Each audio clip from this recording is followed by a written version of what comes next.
Hello guys, तो अभी हम सेमेस्टर 3 का क्वेश्चन करने वाले हैं जो कि गैसेस स्टेट से होगा। विद्या गैस का क्वेश्चन है, फिजिकल केमिस्ट्री से है। ठीक है, आपको ये करना बहुत जरूरी है। आपके एग्जाम सामने है और हम जल्द ही इसके इंपॉर्टेंट क्वेश्चंस भी लाने वाले हैं विद्या गैस के क्वेश्चन से हट करके, जो कि आपको इसको भी करके जाना है, उसको भी करके जाना है और BBMQ के क्वेश्चन भी हम सॉल्व करेंगे। तो आपको टेंशन नहीं लेना, आपको केमिस्ट्री का एग्जाम बहुत अच्छा जाने वाला है अगर आप इस चैनल के साथ जुड़े हो। तो क्वेश्चन है, derive relation between coefficient of viscosity of gases and mean free path. तो coefficient of viscosity of gases हमने पिछले ही वीडियो में देखा कि कैसे निकलता है, क्या होती है विस्कोसिटी और उसका कोएफिशिएंट को हम किस तरह से डिटरमाइन करते हैं, किस तरह से डिराइव करते हैं उसके डेरिवेशन को। और मीन फ्री पाथ, तो मीन फ्री पाथ आप जान लो क्या होता है। सबसे पहले तो ये kinetic molecular theory of gas का मीन फ्री पाथ, वहां पर आपको कॉन्सेप्ट मिलेगा। मैं इसका डेफिनेशन आपको बता देता हूँ। मान लो दो मॉलिक्यूल है, एक ये मॉलिक्यूल है और एक ये मॉलिक्यूल है, तो दोनों के बीच का जो डिस्टेंस है, ये दोनों कोलाइजन करने से पहले का जो डिस्टेंस है उसे हम बोलते हैं फ्री पाथ, और एवरेज जब इसका निकाला जाएगा तो इसको बोलते हैं मीन फ्री पाथ।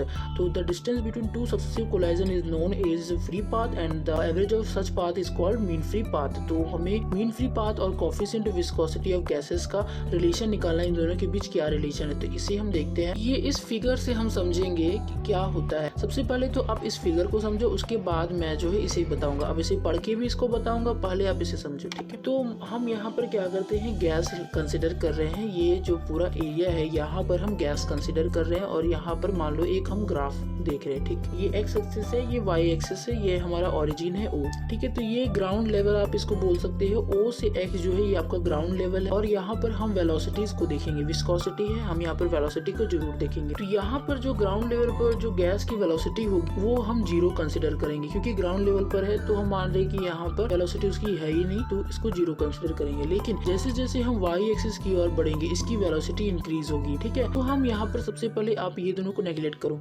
सबसे पहले हम मानेंगे ये वाली जो ग्राफ है इसको मानेंगे। इस लेयर में जो गैस है उसको हम भी मानेंगे, उसकी वेलोसिटी को भी मानेंगे, और ये हमारा लेयर बी कहलाएगा। लेयर ए नहीं मान रहे, लेयर बी पहले मान रहे हैं। ठीक है, तो ये जो लेयर बी हमने माना है वो हम वाई एक्सिस की ओर जा रहे हैं और इसकी वेलोसिटी को हम भी मान रहे हैं। अब इस लेयर बी से जब हम ऊपर जाएंगे, जब हम इस वेलोसिटी से इस लेयर बी से ऊपर जाएंगे तो हमें एक लेयर ए मानेगा। जो वेलोसिटी मिलेगी उसे हम एक रेखा खींच देंगे और इस लाइन को हम लेयर ए मानेंगे। इस लेयर ए की वेलोसिटी क्या होगी, v, और ये v पहले से था तो यहाँ पर हम v करेंगे। और क्योंकि हम यहाँ से थोड़ा सा ऊपर गए हैं तो स्टेडी वेलोसिटी इसकी चेंज हुई है, तो उस स्टेडी वेलोसिटी को जब हम जोड़ देंगे, इसमें ऐड कर देंगे इस v में, तो ये हमारे पास लेयर ए आ गई। यानी कि ऊपर जा रहे हैं तो वेलोसिटी बढ़ती है, नीचे जाएंगे तो वेलोसिटी घटेगी। तो जब लेयर बी से ऊपर जाएंगे तो वेलोसिटी बढ़ रही है, तो वेलोसिटी बढ़ रही है तो हम यहाँ पर dv प्लस dy को ऐड करेंगे और यहाँ से b से a की जो दूरी है उस डिस्टेंस को हम लेमड़ा मानेंगे। सेम थिंग हम नीचे आने की तरफ करेंगे। जब हम लेयर बी से नीचे की ओर आते हैं तो हमें एक लेयर मिलता है c, जिसकी velocity v minus dv by dy, यानी कि ये नीचे आ रही तो वेलोसिटी कम हो रही, तो कुछ वेलोसिटी को, स्टेडी वेलोसिटी को हम यहाँ पर माइनस करेंगे तो v minus dv by dy ये लेयर c की वेलोसिटी हो जाएगी। और सेम थिंग यहाँ है कि लेयर b से लेयर c की जो डिस्टेंस है वो लेमड़ा है। आई होप आपको यहाँ समझ में आ गया होगा कि यहाँ पर वेलोसिटी का काम क्या हो रहा है। अगर हम ऊपर जाते हैं तो वेलोसिटी बढ़ती है, इसीलिए हम यहाँ पर वेलोसिटी में ऐड कर रहे हैं। नीचे आते हैं तो वेलोसिटी घटती है, इसलिए वेलोसिटी यहाँ पर माइनस कर रहे हैं। इसे किस तरह से लिखेंगे, late us consider a gas flow over horizontal surface OX। मान लेते हैं एक गैस है जो कि हॉरिजॉन्टल सरफेस OX में फ्लो कर रही है। The velocity of the layer in connect with surface is 0। तो यहाँ पर इस सरफेस के साथ जो गैस जुड़ी हुई है इसकी वेलोसिटी कितनी है,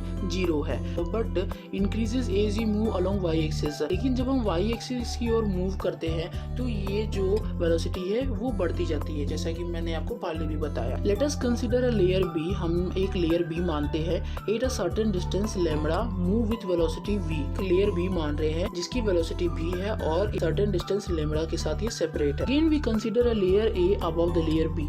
अब एक लेयर ए मानेंगे जो कि लेयर बी के ऊपर प्रेजेंट है। At a distance of lambda, ये भी डिस्टेंस लैम्बडा के साथ, लेयर बी के साथ लेयर ए की दूरी कितनी है, lambda, move with velocity v plus dv by dy। तो हम b से ऊपर एक और लेयर मान रहे हैं जो कि लेयर ए है, जिसकी velocity v plus dv by dy है और ये डिस्टेंस लैम्बडा के साथ लेयर बी से डिस्टेंस में है। अब यहाँ पर again we consider a molecule c। अब एक मॉलिक्यूल c मान रहे हैं, एक लेयर c मान रहे हैं, move with velocity v minus dv by dy, जो कि ये भी लैम्बडा के साथ सेपरेट होगा। b यहाँ पर था, b के नीचे हमने लेयर c माना जिसकी velocity v minus dv by dy है, जो कि लेयर b से लैम्बडा के डिस्टेंस में स्थित है। अब यहाँ हमने देखा वेलोसिटी वेलोसिटी क्या है और डिस्टेंस क्या है। तो हम मान सकते हैं velocity of gas in layer ए की जो वेलोसिटी है वो क्या है v plus dv by dy थी, और क्योंकि वो डिस्टेंस लेमड़ा के साथ सेपरेट है लेयर बी से, तो यहाँ पर हम लेमड़ा को भी इससे इंटू कर देंगे। तो velocity of gas in layer A हमारे पास हो जाएगी v plus dv by dy into lambda. Same thing layer C के साथ होगी। Velocity of gas in layer C क्या थी, v minus dv by dy थी, वो भी सेपरेट है लेमड़ा के साथ। वेलोसिटी हो जाएगी v minus dv by dy into lambda. ये हमारी वेलोसिटी होगी लेयर ए के लिए, लेयर सी के लिए, और लेयर बी के तो हम जान ही रहे हैं कि उसका वेलोसिटी v है। अब हम n को क्या मानते हैं, number of molecules, total number of molecules को हम n मान रहे हैं। डायग्राम को भी हम समझेंगे तो n क्या है, टोटल नंबर ऑफ मॉलिक्यूल्स है। 1/3n क्या होगा, मॉलिक्यूल्स मूव इन x एक्सिस और y axis and z axis. n मतलब टोटल नंबर ऑफ मॉलिक्यूल्स, तो बहुत सारे मॉलिक्यूल्स होंगे। बहुत सारे मॉलिक्यूल्स में कोई x एक्सिस की ओर जाएगा, कोई y एक्सिस की ओर जाएगा, कोई z एक्सिस की ओर जाएगा। तो ये 3 डायरेक्शन हो गई, इसीलिए इसे हम क्या मान रहे हैं 1/3n। दोनों दिशाओं में टोटल नंबर ऑफ मॉलिक्यूल्स को इंटू कर देंगे तो ये हमारे पास 1/3n आएगी, जो कि n क्या है, total number of molecules. 1/3n क्या है, molecules move in x axis, y axis and z axis. 1/3n for 3 axis के लिए हो गया। 1/6n क्या है, मॉलिक्यूल्स मूव इन अपवर्ड और डाउनवर्ड। मॉलिक्यूल जो है वो x, y और z में तो जा ही रही है, लेकिन इनके पास जाने के बाद ये अपवर्ड डायरेक्शन यानी कि ऊपर की डायरेक्शन और नीचे की डायरेक्शन में भी जा रही है। x, y और z में जा तो रही है, लेकिन ये और दो में मूव कर रही है, जो कि है अपवर्ड डाउनवर्ड डायरेक्शन। तो ये जब हम 3 into 2 कर देंगे, x, y, z एक्सिस हो गया और अपवर्ड एंड डायरेक्शन 2 हो गया, तो 3 into 2 1/6 हो जाएगा। 6 तो 1/6n क्या है हमारे पास, molecules move in upward and downward by 6n हो जाएगा।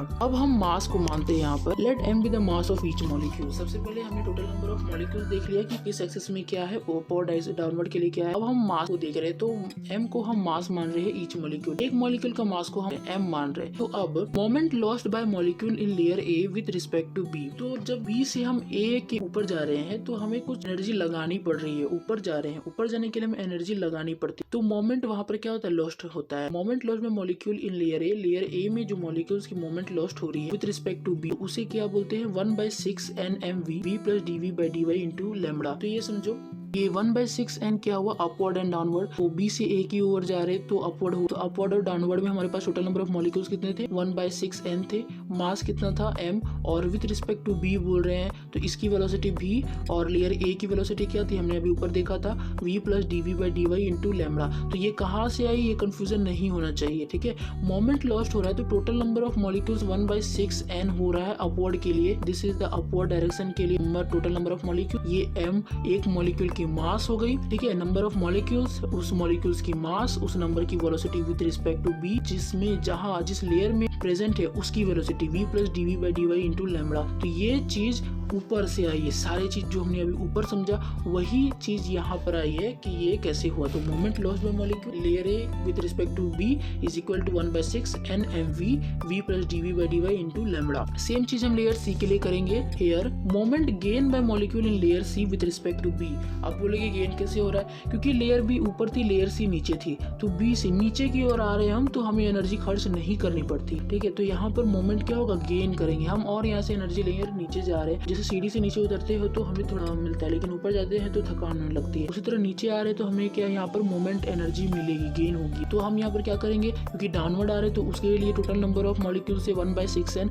मास है m, velocity with respect to b v था, और लेयर सी की जो वेलोसिटी थी वो थी v minus dv by dy और लेमड़ा। ये चीज यहाँ से आई। मोमेंट जो है सी कितनी गेन की, 1/6nmv v minus dv by dy into lambda. ये दोनों कंफ्यूज मत करना कहाँ से, थोड़ी लंबी है, लेकिन सारी चीजें हमने ऊपर पढ़ी और वही सारी चीजें यहाँ पर नीचे हमने यूज किया। अब हम देखते हैं net momentum transfer by A and C to B. देखो मोमेंटम जो हमने अभी मोमेंट गेन मोमेंट कर रहे थे ना, वो मोमेंटम था, ठीक है। Net momentum transfer by A and C to B. तो बी से मोमेंटम ए में कितना ट्रांसफर हुआ और सी में कितना ट्रांसफर हुआ, उसे हम नेट मोमेंटम अभी हम देखेंगे। तो नेट मोमेंटम दोनों क्या करेंगे, माइनस कर देंगे। तो जो मोमेंटम हमने निकाली थी माइनस कर देंगे। तो जो मोमेंटम हमने निकाली थी विद रिस्पेक्ट टू ए, ये थी 1/6mnv v plus dv by dy into lambda. ये विद रिस्पेक्ट टू ए थी, यानी कि लेयर ए की मोमेंटम लॉस थी, और लेयर सी के लिए 1/6mnv v minus dv by dy into lambda, ये सी के लिए थी। इसे हम नेट मोमेंटम यहाँ से निकाल रहे हैं, इसको f मान रहे हैं, ठीक है। f मान रहे हैं इसको, f बराबर ये नेट मोमेंटम ये हो जाएगी। तो यहाँ से अब हम क्या कर सकते हैं, ये देख 1/6 mnb ये दोनों में सेम है और लेमड़ा भी सेम है। इसमें इसमें भी लेमड़ा सेम है, इसमें भी लेमड़ा सेम है। तो इन दोनों से 1/6 MnV और लेमड़ा को हम कॉमन ले लेंगे तो हमारे पास आ जाएगा MnV लेमड़ा/6। जो हमारे पास वैल्यूज बच गई उसको हम पीछे लिख देंगे। तो हमारे पास वैल्यू बची V + dV/dy और यहाँ पर माइनस में V - dV/dy। माइनस क्यों? क्योंकि नेट मोमेंटम निकाल रहे तो दोनों को माइनस करना है। तो कॉमन हमने निकाला, कॉमन निकालने के बाद ये दोनों वैल्यूज बच गई। अब F हमारे पास आया MnV लेमड़ा/6, ये तो हमने कॉमन निकाला था। अब ये V + dV/dy यहाँ पर थी, ये जो माइनस है ये दोनों के लिए है, तो इस माइनस को हम दोनों से इंटू कर देंगे। ये पॉजिटिव में था, ये नेगेटिव में आया, ये नेगेटिव में था, ये पॉजिटिव में आया। अब ये नेगेटिव ये पॉजिटिव, ये दोनों कट जाएगा, हमारे पास बच जाएगा dV/dy + dV/dy। तो ये दोनों को जब हम ऐड करेंगे तो हमारे पास आ जाएगा 2 dV/dy और हमारे पास पहले से था MnV लेमड़ा/6। तो MnV लेमड़ा/6 इंटू 2 dV/dy हमारे पास आया और इस 2 से इस 6 को काटेंगे तो हमारे पास वैल्यू आ जाएगी 3, जो कि हमने नीचे लिखी है। लेकिन ये वैल्यू देखो, इसको हम अभी इक्वेशन 1 मान रहे हैं, ठीक है। यहाँ पर आप इसको चेंज करके थोड़ा लिख देना। तो यहाँ पर हमारे पास आई F = MnV लेमड़ा/3 dV/dy और इसे हम इक्वेशन 1 मानेंगे, ठीक है। अब हमें पता है कि F की वैल्यू क्या होती है, ये हमें पता है। ये हम कहाँ से निकाले थे, आपको पता है ये F कहाँ से आ रही है? ये कोफिशिएंट ऑफ विस्कोसिटी, हमें मीन फ्री पाथ और कोफिशिएंट ऑफ विस्कोसिटी के बीच में रिलेशन निकालने को बोला है। तो हमने ये विस्कोसिटी से पढ़ा है कि हम वी नो दैट ये हम लिख सकते हैं coefficient of viscosity. Coefficient of viscosity का जो फॉर्मूला होता है वो होता है F = ηA dV/dy। ये हमने पढ़ रखा है पीछे, dV/dN लिख रहे थे, n को हम यहाँ पर y मान ले रहे हैं, इसमें कंफ्यूजन मत करना, ये ईटा है। तो F = ηA dV/dy हमने कोफिशिएंट विस्कोसिटी से लिया है। अब यहाँ पर जो हमने F की वैल्यू निकाली इक्वेशन 1 में और यहाँ पर जो F की वैल्यू हमें पता है इक्वेशन 2 में, इन दोनों को हम कंपेयर करेंगे। तो जब हम इसको कंपेयर करते हैं तो देखो ये हो गया ηA dV/dy और ये हो गया MnV लेमड़ा/3 dV/dy। ये दोनों हमने कंपैरिजन करके निकाला इक्वेशन 1 और 2 से। तो ये ईटा, ये देखो ईटा यहाँ पर dV/dy, यहाँ पर dV/dy, ये दोनों कट जाएंगी, बच गया हमारे पास ηA = MnV लेमड़ा/3। तो इस A को क्या करेंगे हम, इस A को इधर मल्टीप्लिकेशन में है तो उधर जाके डिवीजन में लेकर के जाएंगे। तो हमारे पास ईटा क्या आ गई, MnV लेमड़ा/A